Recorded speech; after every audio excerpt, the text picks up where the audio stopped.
اعوذ باللہ من الشیطان الرجیم بسم اللہ الرحمن الرحیم وَلَقَدْ جَاءَتْ رُسُلُنَا إِبْرَاهِيمَ بِالْبُشْرَى قَالُوا سَلَامًا قَالَ سَلَامٌ فَمَا لَبِثَ أَن جَاءَ بِعِجْلٍ حَنِيذٍ۔ اور بے شک ہمارے فرشتے ابراہیم کے پاس اسحاق اور یعقوب کی پیدائش کی خوشخبری لے کر آئے۔ وہ بولے آپ پر سلام ہو۔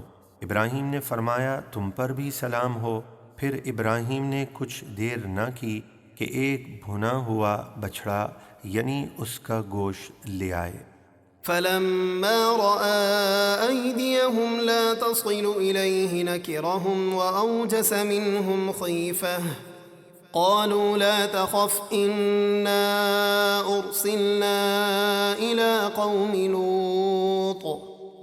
پھر جب ابراہیم نے دیکھا کہ ان کے ہاتھ کھانے کی طرف نہیں اٹھ رہے تو ان کو اجنبی سمجھا اور دل ہی دل میں ان سے ڈرنے لگے۔ فرشتے بولے ڈریے نہیں، بے شک ہم قوم لوط کی طرف عذاب کے لیے بھیجے گئے ہیں۔ وَامْرَأَتُهُ قَائِمَةٌ فَضَحِكَتْ فَبَشَّرْنَاهَا بِإِسْحَاقَ وَمِن وَرَاءِ إِسْحَاقَ يَعْقُوبَ۔ اور ابراہیم کی زوجہ یعنی حضرت سارہ پردے کے پیچھے کھڑی تھیں۔ وہ قوم لوط کی ہلاکت کی خبر سن کر ہنسنے لگیں تو ہم نے انہیں ان کے فرزند اسحاق اور اسحاق کے بعد پوتے یعقوب کی خوشخبری دی۔ قالت يا ويلتى أألد وأنا عجوز وهذا بعلي شيخا إن هذا لشيء عجيب۔ یہ سن کر وہ بولیں ہائے تعجب، کیا میرے بچہ ہوگا حالانکہ میں بوڑھی ہوں اور یہ میرے شوہر بھی بوڑھے ہیں، بے شک یہ تو تعجب کی بات ہے۔ قالوا أتعجبين من أمر الله رحمة الله وبركاته عليكم أهل البيت إنه حميد مجيد۔ فرشتے بولے کیا آپ اللہ کے حکم پر تعجب کرتی ہیں؟ اے ابراہیم کے گھر والوں، تم پر اللہ کی رحمتیں اور اس کی برکتیں ہیں، بے شک وہی سب خوبیوں والا عزت والا ہے۔ فلما ذهب عن إبراهيم الروع وجاءته البشرى يجادلنا في قوم لوط۔ جب ابراہیم کا خوف دور ہوا اور ان کے پاس اولاد کی خوشخبری آ گئی تو ہم سے یعنی ہمارے فرشتوں سے قوم لوط کے بارے میں جھگڑنے لگے کہ انہیں مزید مہلت دی جائے۔ ان ابراہیم لحلیم اواہ منیب۔ بے شک ابراہیم بڑے تحمل والے، بہت آہوزاری کرنے والے، حق کی جانب رجوع کرنے والے ہیں۔ یا ابراہیم اعرض عن هذا انه قد جاء امر ربک وانهم آتیہم عذاب غیر مردود۔ فرشتوں نے کہا اے ابراہیم آپ اس خیال میں نہ پڑیں، بے شک آپ کے رب کا حکم آ چکا اور بے شک ان پر عذاب آئے گا جو ٹل نہیں سکتا۔ ولما جاءت رسلنا لوطا سيء بهم وضاق بهم ذرعا وقال هذا يوم عصيب۔ اور جب لوط کے پاس سدوم بستی میں ہمارے فرشتے حسین و جمیل شکلوں میں آئے تو لوط ان کی آمد پر قوم کی بدعملی اور خباثت کا خیال کر کے غمگین ہوئے، ان کی وجہ سے دل تنگ ہوا اور بولے یہ بڑی سختی کا دن ہے۔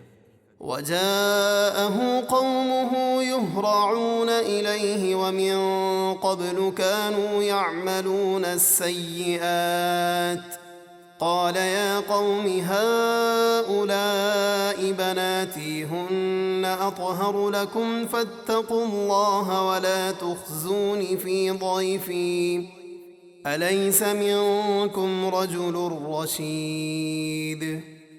اور ان کی قوم ان کے پاس دوڑتی ہوئی آئی اور انہیں پہلے ہی سے برے کاموں کی عادت پڑی تھی۔ لوط نے فرمایا، اے میری قوم، یہ میری قوم کی بیٹیاں ہیں، یعنی تمہاری بیویاں، یہ تمہارے لیے ستھری پاکیزہ ہیں، تو اللہ سے ڈرو اور میرے مہمانوں میں مجھے رسوا نہ کرو۔ کیا تم میں ایک آدمی بھی نیک سیرت نہیں؟ قالوا لقد علمت ما لنا في بناتك من حق وإنك لتعلم ما نريد۔ وہ کہنے لگے، آپ خوب جانتے ہیں کہ آپ کی قوم کی بیٹیوں میں ہمیں کوئی دلچسپی نہیں، اور آپ ضرور جانتے ہیں جو ہماری خواہش ہے۔ قال لو أن لي بكم قوة أو آوي إلى ركن شديد۔ لوط نے فرمایا، اے کاش مجھے تمہارے مقابلے کی طاقت ہوتی، یا میں کسی مضبوط پائے یعنی قبیلے کی پناہ لیتا۔ قالوا يا لوط إنا رسل ربك لن يصلوا إليك فأسر بأهلك بقطع من الليل ولا يلتفت منكم أحد إلا امرأتك إنه مصيبها ما أصابهم إن موعدهم الصبح أليس الصبح بقريب۔